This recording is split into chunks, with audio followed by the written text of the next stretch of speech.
name is Tiffany. Welcome back, or welcome if you've never been here before. It is officially day one of the Novellathon. I took you with me to a show because I did start this early. If you watched my announcement video, then you probably have an idea of what I'm going to pick up, but I always promise when it comes to a readathon, that's probably going to change because I am easily influenced. I am an auto-click buying, easily influenced, moody reader. So I know that the books that I want to read are going to change, but I am starting with recommendations that I got from Crystal, from Crystal's Bookish Life, and I've already begun Briarly.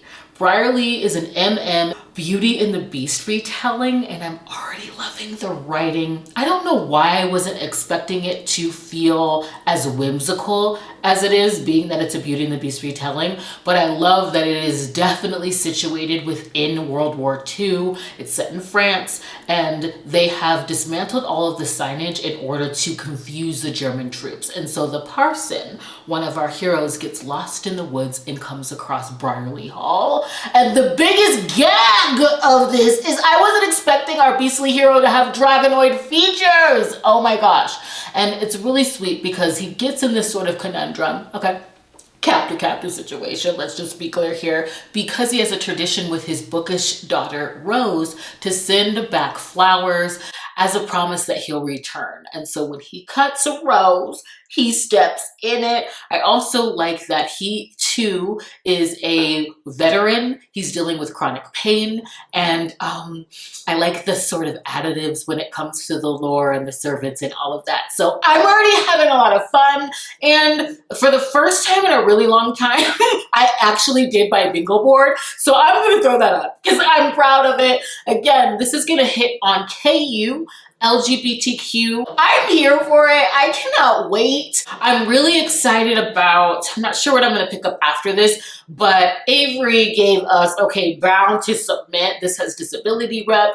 And I cannot wait to get into that. That's probably what I'll pick up after this, but I'm not sure. I'm just excited to get into it. I cannot wait to see what everybody is reading. I cannot wait for reading sprints. It's going to be fun. Our group book by Marina Vivancos, which is a favorite of Samantha, is Crybaby. I'm interested in picking that up because there's supposed to be like a new king or something that I haven't read in terms of king.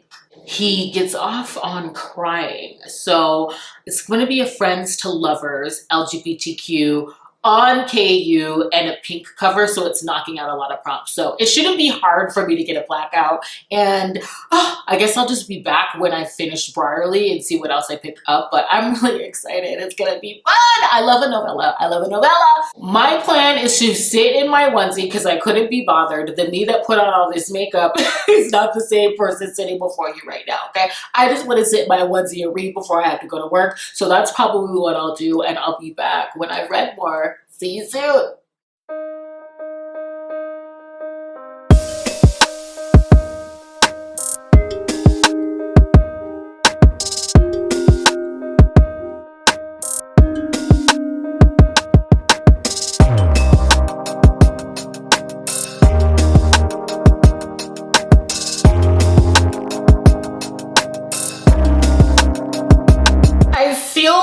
I am off to a very good start when it comes to this readathon because Briarly was 5 stars for me. It was such a sweet and heartwarming slow burn. It has found family feels. I won't go entirely into any of the books during this vlog because I know that they're on the shorter side, but I really did love how this ushered in conversations of the different kinds of love, okay, that there possibly could be, because the parson does get creative with that in a really like cute way in the beginning.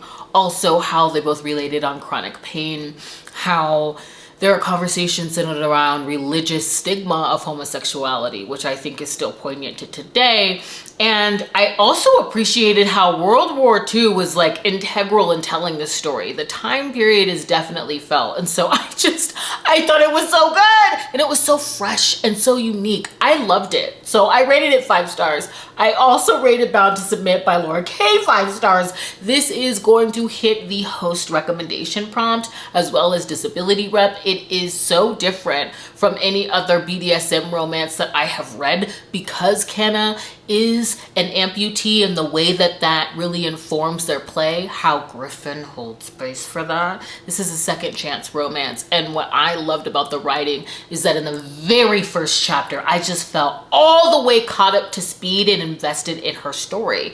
We know that she's a medically discharged Marine, wartime veteran, amputee, struggling with immense survivor's guilt while being a motivational speaker, trying to be this like inspiration. And the very first chapter, I fully bought into why she feels like she needs to go back to submission, why she feels like that's the one thing that's gonna help her lasso in some sort of control by relinquishing it. I definitely bought into that because that's how our second chance is entered into the chat. Griffin, who just so happens to be a master dom, is someone that she had a relationship with, or an arrangement, if you will, with in the past. And at that time, when she caught feelings and wanted more, he rejected her because all he really wanted was someone to play with. And now she feels like she's in the right headspace, if you will, to engage in that sort of play. Except when we get introduced to Griffin, he is now at a time in his life where he's ready to settle down, where he's plagued by the time that they did have together and wishes that he could take it all back. Oh, and I just love it.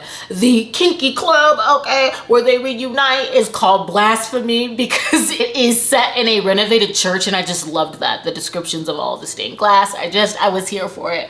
But what I loved about this was the way that he was just gone for her. I mean, the entire story is about him proving to her that he is ready to commit. I also love how he creates a safe space for them to play while also listening to her protests against being treated like a porcelain doll. Oh, it was so good. It's literally nothing like I've ever read in terms of a BDSM romance. Not saying that it isn't out there. I'm just saying I am new. Okay, I'm new and I'm committed to this series. I'm so happy that I picked it up. And it isn't on KU. We will run down the prompts because I always wait till the last minute. But it's actually free. It was free for me, so I hope it is for you too. I always link the books down below. They are affiliate links. When I added this to my library, it was free. So I hope it is for you too, because it really, honestly, was such a good recommendation. I'm so happy that I picked it up. And as I've said, let's run through them. Brierly was on KU. It's also LGBTQ. I've read a host rec as well as disability rep. So I feel like I'm hitting the prompts. I'm so excited about it. I am so excited about it. And there aren't that many, so it shouldn't be hard to get a blackout. I'm not sure what I'm gonna pick up next. Maybe something that's like less than 100 pages. We'll see, but I will be back.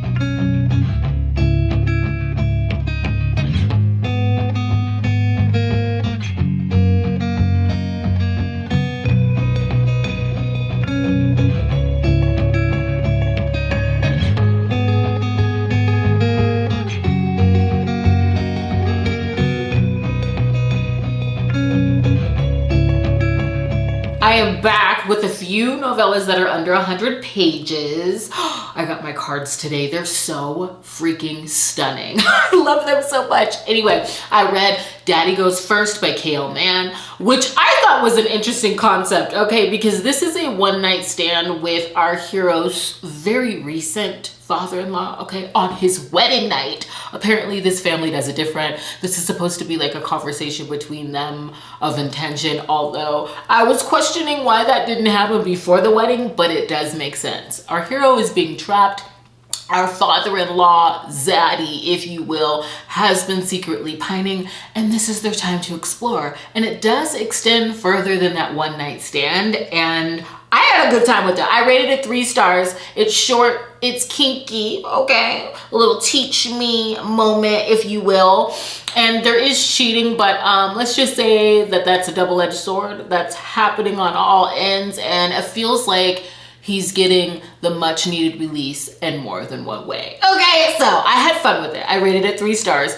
Then I read Mountain Captive by Cassie Ment. I think that's what it's called. Let me just check. Okay, yeah, Mountain Captive by Cassie Ment. I really like that cover. That's what really got me to click, baby. I rated this 3 stars as well. Of course, it's a captive. We're dealing with a sort of mafia situation. Our hero was betrayed in the saddest way, actually, by a mob boss. And mob boss's daughter just so happens to be in his woods, okay? He's been hell-bent on vengeance for years. He's retreated out in the mountains, and she just kind of like walks into his trap. He kidnaps her and it's their romance. Although she's not really trying that hard to get away. I did like the dynamic between them, and there was like a full-fledged backstory. The way that they both work together to get back at her father was really interesting. But I just love like obsessive, unhinged heroes like this. Like, like her fight. Like at first she's trying to get away and he's just like, oh my gosh, I'm captivated by the way that she's trying to get away from me. Like, it was unhinged, and I kind of loved it. I did rate this 3 stars though, but it was fun, okay? It was nice and steamy, it was short, and it actually had, you know, a bit of an arc situation, so I was here for it. I love Cassie Ment. Like, she's just good for that insta-love, possessive, obsessive hero. Like, she did this well, so I had fun with it. But my favorite of the 3 right now is Sugar Sugar by Lady Marie. Oh my gosh. This is a sugar baby black romance where I just loved it so much because she has had an arrangement with her sugar zaddy that hasn't required any sugar, okay? He pampers her and hires her to accompany him to larger events, and I love how he enjoys her mind. He's a complete cinnamon roll and just celebrates the woman that she is and sponsors it. I love to see it. But when she's describing the relationship in the beginning, he really just sounds like a true partner, and they've never explored anything when it comes to STEAM. And at the beginning of this book, he invites her to something that's a little bit more intimate than what they're normally used to doing in order to take her mind off her studies. She is getting her master's. And so I just loved how the dynamic within the rearrangement changes in this book at this hotel opening. Okay, he's a cinnamon roll for her, very alpha when it comes to the STEAM. And this just kind of made me feel like, am I taking care of myself in the proper way? Like, I felt like I should be having a self-care day today, you know, maybe do a face mask, you know? The pampering in this book, the way in which she is treated and the standard that she upkeeps had me thinking. And again, he's just so gone for her. Ooh, and I like how she shows up for him. I mean, this was just delicious. It's delectable. A zaddy who's never required sugar, and the night that changes the deal. It was so much fun. I rated it 4 stars. It's a short, quick read. It's about how their dynamic changes, but again, the pampering was everything. The praise, okay? The feral alpha nature when it came to the STEAM, and the ending. Again, I just need a self-care day. So I loved that. I cannot wait to throw my template up for that. And I'm probably gonna get into Beck McMaster. I haven't read her yet. Some fantasy. I still have some recs from Crystal that I want to get through, so I'll be back. I gotta go to work though.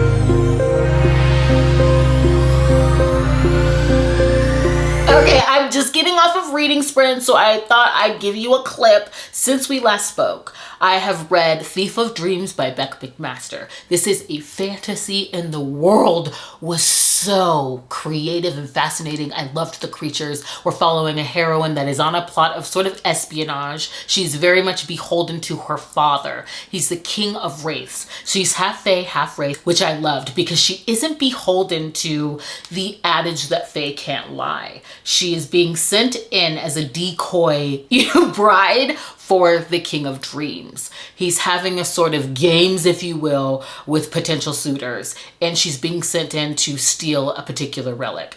And I loved the creatures, I loved the sort of quest feel, and I loved his abilities as well, because he's the King of Dreams. He can quite literally create the world around them and trap her. And she's trying to stay under the radar as they're going through these challenges and as they're all being courted so she can get this relic. Yet her aloofness is what draws him in. There are reasons for why now, after eons, he is holding these sort of games. And now that I think about it, it's probably more than 3 stars. I already prepped the template that I'm going to be posting on Instagram. And the reason why I came off the page feeling like it was a 3 is because it doesn't have a happy for now or an HEA. This book isn't really a fully contained story. And I typically look for that when I'm reading novellas. This is very much dependent on the next story, and it reads like the first 3 or so chapters of that. And so that's why I thought initially that it's 3 stars. But now that I'm thinking about like the writing and their chemistry and the reasons for why they're coming together, also how she's beholden to her father, how she's placed juxtaposed to her sister, like the writing was just so compelling. So it's more of a 4 star. But no, going in, if you pick it up, it is dependent on the next book. There isn't a happy for now or an HEA. So I'm gonna rate it 4 stars, and I should probably change that template because I loved the writing. I'm so happy that I picked up Bookmaster finally. And then after that, I read Let Us Dream by Alyssa Cole. This is a recommendation from Crystal. I rated it 5 stars. This is set in a 1917 Harlem during the women's suffrage, and oh, the world was just so rich. Her characters left off the page. I love how we're meeting Bertha, okay, at the salon, because that's just a great way to introduce us to everybody. And she's getting a hairstyle that's befitting of the community meeting that's preparing for the women's right to vote. They're trying to figure out how they can influence the men around them to vote in their favor. And she's going to this meeting with church bodies. And she has a past, okay, of being a working girl. She's now a cabaret owner. And I loved the conversations that are centered around sexism in this romance, racism, disenfranchisement within her own community because of her past. Like, it really goes there. And this is a romance between her and Amir. Amir is an immigrant from India, and he ends up becoming a chef in her cabaret. And just the way that he saw her, okay? There's a line in this book where he says that he loves her slick mouth and sweet glances. Like, oh, I love their romance, how he challenges her because she is over men, okay? After her former career, she's sick and tired, and rightfully so. And the way that Amir sees her challenges that and sort of slips in. There's also just like a slam dunk quote where he asks for her help. He wants to be caught all up to speed in terms of what's going on with politics, because he talks about how he came to America for freedom and all he sees is exploitation. And I just thought that was so fitting. And it does wrap up really quickly, but I still rated it 5 stars. I just think it's poignant and it was vibrant in terms of the characterization of all of our characters in the book and of Harlem. I just loved it. Harlem felt personified and it was everything. I am almost finished with Evil Twin by Katie Wilde. Okay, I was reading it during sprints and I was a little like, I feel stupid. Like I wasn't catching the twist that Avery was like waiting for me to get, and I had read it, but it didn't click in. Now, this is a fantasy as well, and I'm loving it. Another like, plot of usurp, if you will. We are dealing with twins, and Bane is our second born. He is trying to usurp his brother, who isn't befitting of the title. Bane is not only the second born, he is the general of his people. And he plans to usurp the crown by wooing, bedding, and wedding, okay, his brother's soon-to-be bride. And I was a little nervous at the beginning because he's immediately smitten with the heroine. But what works for me, what I'm realizing is I don't mind insta love which I wouldn't say it's that. It's more insta like intrigue if it's based on characterization and not just attraction. Because in this book, their first, steamy encounter, he's immediately captivated by her because of her mind. She has her own plans, okay? And they're very similar to his. She doesn't want her parents to rule either. And we get caught into a sort of marriage of convenience. I won't say any more other than that, but this is giving road trip in a fantasy. I'm loving the plot. There are reveals upon reveals upon reveals as to what kind of general he actually is, how they're aligned, if you will. And also the communication in this book. He not only listens to her, but he asks her to reframe and unpack. He's hell-bent on showing her that he's committed to this sort of happenstance that they're in. And so I'm loving it. I'm loving it. I'm loving it. I'm not like quite finished. I'm almost finished with it. So I'll give you a rating in my next clip and we'll see what I pick up. I have not read the group book yet and I need to do that. I'm really interested after watching Robin from Paperbacks and Planners. She was talking about Tal Bauer and I've never read him before. So I might get into like one of his, if I can find a novella, because this is the Novellathon, but I'm just interested in putting Tal Bauer on my TBR, and I have to start logging these books into my airplay so I can get my stats all the way together for my wrap up and log these books on Goodreads. But I will be back, okay? We'll see where this goes.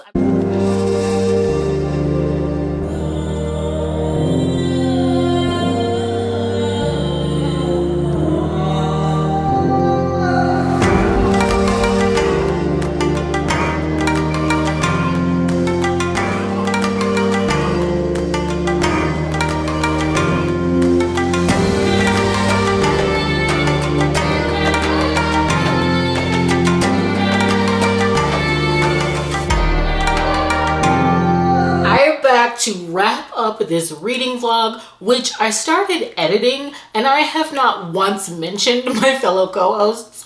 I want to thank Samantha for Books with Samantha for asking me to be a host for this Novellathon. It's honestly brought me so much freaking joy. Avery from Ava's Romance Books and Rachel from Rachel Reads and Sings. Okay, I was running off the basic assumption that you would be caught up to speed, and that might not be the case. So I'm excited for another round already, and I think I'm gonna close the reading vlog out here because there are books that I still want to read that would technically count as novellas, but I want to use them for the Escape the Room readathon. So I want to be strategic and be an asset to my team there. So I'm going to close this out here. I'm so happy that I got to the group book because I waited till the last minute, but we have to talk about Tal Bauer, okay? Let me get the title, Hell and Gone, because I created my templates. Okay, I'm trying to like stay focused and together. And despite doing my bingo board early, I haven't been like consistently posting me etching away at that. But this is for fun. But I was really excited that for once I actually got it done early and I haven't been keeping up with it, but I have with the templates. Okay, so Hell and Gone by Tal Bauer. I have got to say that this is some of the best writing that I've ever read. Full stop. I will not backpedal. It's just gritty. This is an cowboy romantic suspense, and the way that he is able to capture the landscape of what they call the crazies, it's because it is a wasteland. The words that he uses to describe this terrain really does reflect the inner world of our characters. And I know I have a way of talking about books, but that's not me throwing my saw onto it. That is descriptively on the page. That is there. The writing is so compelling and it is so emotional and moving. And this is following Everett, who is struggling with PTSD. He's just gotten off of tour. He is a veteran and he's been called in to investigate a series of murders in these wastelands. And he is tasked with working with Lawrence, who, at the beginning of this book, it felt like an SVU episode because it explains the difference between range detectives, stock detectives, and how they can sort of help with investigations. And Lawrence is a private citizen. Of course, he's a retreatist, but everyone here is in this small town. And he has an axe to grind with these murders because someone very close to him has passed. And so Everett is working with Lawrence, who knows the terrain, okay? And Lawrence is looking at Everett as, you know, a silly cowboy who's new in town that has a lot to learn. And this is such a delicious slow burn. And it reminded me of something that we were talking about during reading sprints, because we're talking about sharing one horse. We're definitely getting that in this. But oh, the romance in this was so hard won. How Everett gets to see that, yes, Lawrence is very prickly, he's a badass, he is skeptical, and he's very frank, honest, forward, in your face about his sentiments, yet he also, on the other end, will give Everett his props when they are due. Oh, we have a dog outside living their best life. I'm not mad at that. I'm not mad at that. He's territorial, this new one that's moved in. I get it. That is his terrain. I apologize. Okay. If you can hear him in the background, we're just going to let him live. But oh, this was so incredibly romantic because Lawrence does have a sort of emotional tie with one of the victims, and Everett has never been forward about his homosexuality and to keep it secret during his service. And so just the way they kind of like come out and are open with each other is hard won, like I said. And I also liked the mystery. There are ethical and moral edge to it that I absolutely loved. I cannot wait to pick up more Talbauer. The writing was ridiculous. It was seamless. And that is always what I'm hoping to find. I don't want to feel the devices that are weaving things together. He played me like a freaking fiddle to the point where when I was finished with it, I just questioned how he was able to do that, because his prose can be lyrical when it comes to setting the atmosphere, but it also so straightforward, hard-hitting. I also like how the dialogue was really distinct when it came to each character. Like, I'm sold. I need to read more from him. I'm sorry, I hope I didn't talk too long about that book, but it was everything. And even if it's not a story that is for you, I know I'm gonna find something within his back list. He has like sports romance. He has so much. He's writing so broadly. I cannot wait. I'm so glad that I watched Robin's recent reads, because I would not have known. Anyway, okay, after which I had to read the group book. This is a Friends to Lovers that unlocked new kinks for me, because Jason has a crying kink. And I love how this novella explores his discovery of that, how he really unpacks that the crying that he enjoys is when someone's so overwhelmed with pleasure that they're just like begging for release. And so I really like the journey that he goes on in like uncovering that, and his relationship with Sasha. I loved Sasha. Sasha is from Russia and he can speak English, but there's like a barrier when it comes to like colloquialisms. And I just loved how domestic their friendship was. They're always cooking together, playing games with one another. And this is a romance where they decide to start exploring with one another. Sasha's never really been able to experiment with other men before, because it was quite frankly dangerous to come out in his hometown. And so, oh, this was very steamy, but it was also fun.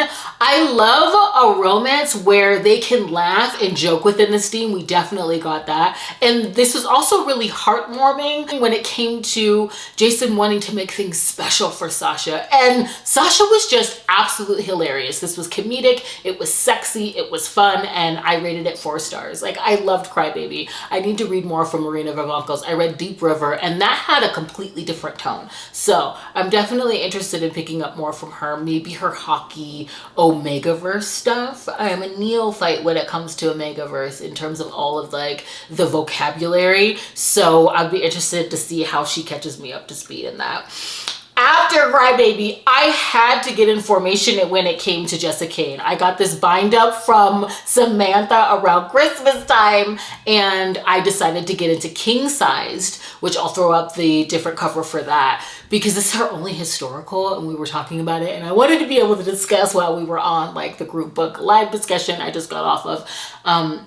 Well, I had to like zhuzh it up a little bit because I am going to work. But anyway, but I love this. I rated it 4 stars. It's a bodyguard romance. We're dealing with a heroine that has just lost her parents. She is newly appointed as queen, and our bodyguard that is pining and obsessed. And she falls for him because of the support that he lends her. And he doesn't see himself as anything. Not only is he not royal born, he sees himself as displeasing. Why would she want to be with a man that's overweight, with a man that's too old for her? I mean, all of the things that he says about himself and every aspect that he uses to demean himself, she sees as a highlight. She wants somebody that's big and protective and supportive and that can direct her men. Oh, it was so good. So there's a lot of sneaking around. I love sneaking around, and I love the world that she depicted. Like, I wish that she would write more historicals. This hit, and this was giving the Jessica Kane that I met, you know, like 2017 Jessica Kane. That's when I really started reading novellas because I wanted reading to still be fun. I had just gotten into college and that curriculum was a gauntlet. I'm very grateful to my education, but I didn't want reading.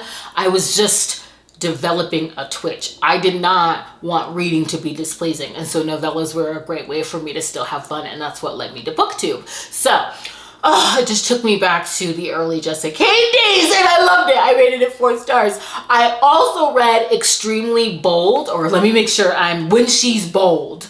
This was a recommendation from Avery because she said that the heroine reminded her of me, which I just thought was so sweet. Okay, because the heroine is all sunshine. She's living on a planet called Arista 3. This is a refugee planet for humans that were trafficked by other aliens. And so it's a romance between the heroine, who's all sunshine, and the hero is very buttoned up. He's procedural. He is a by the book type of guy. And he is not picking up on all of the cues that she is throwing down. She's bringing baked goods into the precinct. She is changing the sort of like, not really uniform, but I mean, they had to even provide all of these women clothing, and she's cutting the neckline. Okay, she's serving up goods. She's throwing it in his face and he's not seeing it. And what I love is that he's secretly pining for her, but because he's an officer that's been tasked with keeping these women safe, he's been given sort of like cultural training for like human women. And so he doesn't want to like put himself on her. He doesn't want to like make her uncomfortable.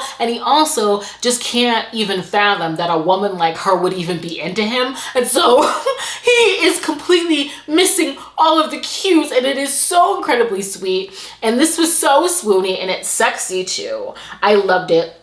It does have a sort of, I don't know if I want to give you the trope because this is on the shorter side, but this was a lot of fun and I rated it 4 stars. It was absolutely hilarious and it hit the spot. I'm just like honestly flattered that she would even see me as Lucy. So lastly, I had to wrap up with a book that Samantha read the first time around, and that is Kiss It Better by Cassie Mint. This is an age gap dad's best friend romance between a heroine that has had a thing for a dad's best friend who's like this prestigious doctor, to the point where, I mean, she's going on like needless visits just to be in his realm and presence. And we were also talking about in reading sprints how I don't know how many freaking scenes that I've read of things happening under blankets on couches in front of others and they just don't notice. I mean, like, the blankets in freaking romance are fortresses, and so we're getting that in here. Okay, and this is really about them exploring. I mean, it has a little bit of like role play when it comes to these doctor visits in the beginning, and they take it from there. There's some sneaking around, and of course our hero is worried about ruining his friendship, but I also feel like he's a hero that's not too good to take the plunge. So I had a good time with it. I rated it 3 stars, and I kept the readathon off there because, like I said, I want to read Confessions by Kene Minato, I believe it is, and then I saw Riley reading An Elderly Woman is Up to No Good. Those are 2 that I'm gonna save for the Escape the Room readathon. Confessions might be breaching the boundary of a novella, but it is on the shorter side. So I'm gonna wrap this up here. Oh, I had so much fun. I want to thank you for joining me. Please consider subscribing and sticking around. After this vlog, I will be coming out with my April wrap up. I do have a few books to fill you in on, and then I will give you my monthly stats and all the additions to my library. So I hope to see you in the next one. Bye.